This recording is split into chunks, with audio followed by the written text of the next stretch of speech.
Let's get into it. Let's not waste any time because Mexico last night was rocking. Sat through a few decisions early in the night, but things really started getting going a little bit in the prelims and then definitely in the main card. So let's jump into first. This is Jamal Emmers with a big finish last night. Oh, and a big right hand by Jamal Emmers. Is he going to let Miranda up? It's pretty smart. Yes, he does. Misses on a left now. Oh boy, Emmers is picking it up. Miranda trying to land a takedown. Now Emmers gets the back of the head, looking for an elbow here. And I'll tell you what, I like this Emmers right here. He's being very patient, letting him up, looking like a veteran, man. Oh, another big right. Yeah, this is really slowing Miranda down now. He's got to do something. He needs a takedown bad. Spinning back kick looks slow. And Emmers just being patient. Lands another big right. Oh, an elbow. Okay. Yeah, Miranda's in trouble here. Miranda's in big trouble. And here comes Emmers with another big right. Miranda's one or two punches away, and that's going to be it if he doesn't do something. But he's slowing down. He's losing the bounce in his step. And here comes Emmers. Boy, and I don't know why he's tying him up now. Come on, Emmers. You got to back off again. This is exactly what Gabriel Miranda wants. Emmers trying to get the right arm free, and he just might. Oh, nice knee to the body. And a right. Drops Miranda, followed by some hammers, and that's it. Jamal Emmers with a huge, huge victory over the Brazilian Gabriel Miranda. Wow. Wow. And not sure why he tied him up at the end, but it didn't matter. He still got the finish and looked like a big-time veteran. Jamal Emmers is going to move to 21-8, coming in over a 5-1 favorite. I mean, 33-18 in significant strikes, 24-10 in head strikes. And Jamal Emmers gets the big featherweight division victory by KO. You can call this one a KO, in my opinion. He's 21-8, featherweight division, UFC Mexico City. Yeah, and that was a big one last night, ladies and gentlemen. That was a big one and just an awesome finish for Jamal Emmers. Now, there were a host of other finishes. Like, before you even get into the main card, you had Atiba Gautier, who put on a show last night. This is an up-and-coming fighter with just a few fights at this point. Gautier lands a left jab. And Medina's saying, come on, but he's not looking good here. And a left-right combo. And here comes Gautier. Oh, boy, Atiba lands a big left knee. And that's it. Medina goes down. And we'll see if he protests, but he shouldn't. He does protest, but he got dropped, man. There's no protest needed there. I mean, Atiba Gautier would have gone in and finished him with a few hammers that would have been unnecessary. But the big guy from Cameroon comes in here and gets the KO, and he's going to move to 7-1. Some people might say TKO, but to me, that's a KO because Medina was not getting up. That's the bottom line. And here we see, the big left really starts it, followed by the right. And that's when Medina starts going back into the fence, and he waves to him and says, come on, come on.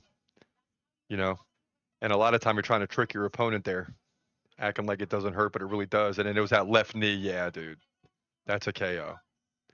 Atiba Gautier moves to 7-1 here, middleweight division, UFC Mexico. Yeah, so 7-1 for him. He's looking good. Big finish last night, and that's what you want to see at these things, right? When you're watching, you like to see big finishes. It's like a buzzer beater in basketball, sort of, or at the very worst, a big hit in football. So, that's what you want to see at these things. Although fights that go to a decision could be good too, where guys are just taking and they continue battling throughout. Now, normally we'd probably move on, but things got crazy down the stretch. Like you had David Martinez and Simon Oliveira going at it. This led to a big finish as well. Nice leg kick there by Martinez. Final minute, round one. As he catches a leg, Oliveira goes down. He gets back to his feet. And Martinez looking powerful early on in this fight. I mean, he continues to come forward, duck punches and kicks, lands a left, And Oliveira's backed up against the fence, and he's got this look on his face like, oh, big right by Martinez. And a knee. Oliveira goes down. The ref doesn't stop it yet. Martinez is on top. He's pounded away with the hammer, and that is it, ladies and gentlemen. Wow. With the big backflip, and they're going crazy in Mexico City. And I'll tell you what, this crowd has been loud all night long. And they had a reason to celebrate now. David Martinez gets the win. He's going to move to 12-1, and that's a KO, not a TKO. I mean, that's a KO with 22 seconds left in the first round, showing respect to his opponent now. But absolute dominant performance, and it's only going to get better for Mexico in the next fight too. So he's over a 9-1 favorite. He should get the win, right? 23-1 in significant strikes, 16-1 in head strikes, and the crowd is loving it here in the bantamweight division at UFC Mexico. Yeah, and that's the way it was throughout the entire main card, especially the last 5 fights. It just continued to get louder and louder as you had Edgar Chairez taking on CJ Vergara. People kind of on both sides of the fence on this one, but Chairez is the Mexican, and he wants to get the crowd fired up. Crowd beginning to pick it up now, chanting for Edgar Chairez and a big right hand. Oh boy, CJ Vergara is in trouble already. And he's saying, everybody calm down, everybody calm down. We'll see. But Edgar is beginning to move with him. And CJ is moving like he's trying to stay away. He's in trouble. He takes a right and a left combo. He goes down. Chairez takes the back. Oh boy. He's got the rear locked in. Is he underneath? Nope. He's got it locked. More like a crank right now. And look at this. Oh, and he taps. CJ taps. It's over. And the crowd is going crazy. Back to back to back, Mexican fighters get the victory. 2 of them by finish, pretty much in all 3 ways, right? You had the KO, then the decision, now the submission by rear. And Edgar Chairez gets the job done. He's going to move to 12-6 against a very good CJ Vergara from America. So the favorite gets to win here. And Mexico is going crazy. Flyweight division, UFC Mexico. So they continue getting finishes, right? Building up to both the co-main event and then, of course, the main event featuring Brandon Moreno, right? Forget Steve Erceg. I mean, it's featuring, can Brandon Moreno win in front of the home crowd? That's what it comes down to. But before you get there, you had Manuel Torres versus Drew Dober, and this fight did not last long at all. Good start for Manuel Torres here. He's got a big lead in significant strikes already, and just piecing up Drew Dober as he lands a leg kick up high. And Dober's backing up.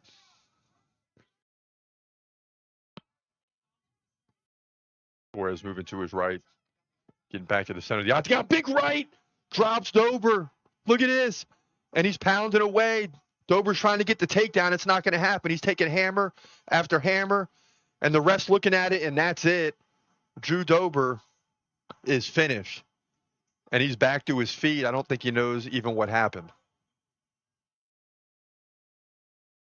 Drew Dober can't believe it. Yeah, I mean, Dober doesn't even realize what happened. He thinks the fight is still going. And I think he's starting to realize now. Now, he was on his knees. After he took the big right, he's on his knees kind of grabbing the leg for the takedown and remained there as Torres was lambing hammers. And then the fight stopped, and he gets back up, and he's ready to go. And it looks like, okay, what's going on here? But the fact is that he's completely finished, and it's evident now. So he must have, come back to, if you will. Yeah, he took the right there. He goes right down. He's still okay right now. And now he starts to land hammers. And let's see. Yep, and there goes the hands. There goes the hands. So it's right there. And then the ref finally comes back in. And that's when Dober kind of is back into it. But here we see the stiff right again. Beam. Wow. Unbelievable. And Mexico is losing their mind as they've won 4 in a row and are just riding high here in the main card. And if Brandon Moreno can win this thing next, it's going to be a huge night for Mexico City and Mexico as a whole. Torres moves to 16-3 in a great lightweight division fight here at UFC Mexico. Yeah, and that's exactly what would happen is Brandon Moreno will come in and get the win. Now he didn't get the finish, but almost better in this situation, making for a longer night for Mexico, more celebration. He comes in and gets the decision in dominant fashion, 4 rounds to 1. All three judges agreeing, which is rare because it could have easily been 48-47. I thought Erceg looked good in rounds 2 and 3, but it was very close in those rounds as well. So at the end of the day, the Mexican crowd had a lot to cheer for as 5 fighters finished the night with victories, fighting out of Mexico, in Mexico. And that's hard to accomplish. Even if the UFC gives you some fights you expect to win, it's still hard to accomplish. I mean, Raul Rosas Jr., the young 20-year-old phenom who now has like 5 wins in the UFC, barely won, barely escaped in round 3, and got the decision victory. So just an interesting night in Mexico, and good night for us. 9-3 on the night. Took a lot of the Mexicans, and it paid off. We got Brandon Moreno, so we're now on a slight win streak back to 5-6. I know it doesn't sound great, but last year we started 4-7, so 5-6 sounds at least a little better. And hopefully we can get the win this week in the main event, and then we'll be marching forward to UFC Miami, aka UFC 314, in a big battle between Volkanovski and Diego Lopez. I want to be 6-6 for that fight, so we have got to get it right this week. That's the bottom line.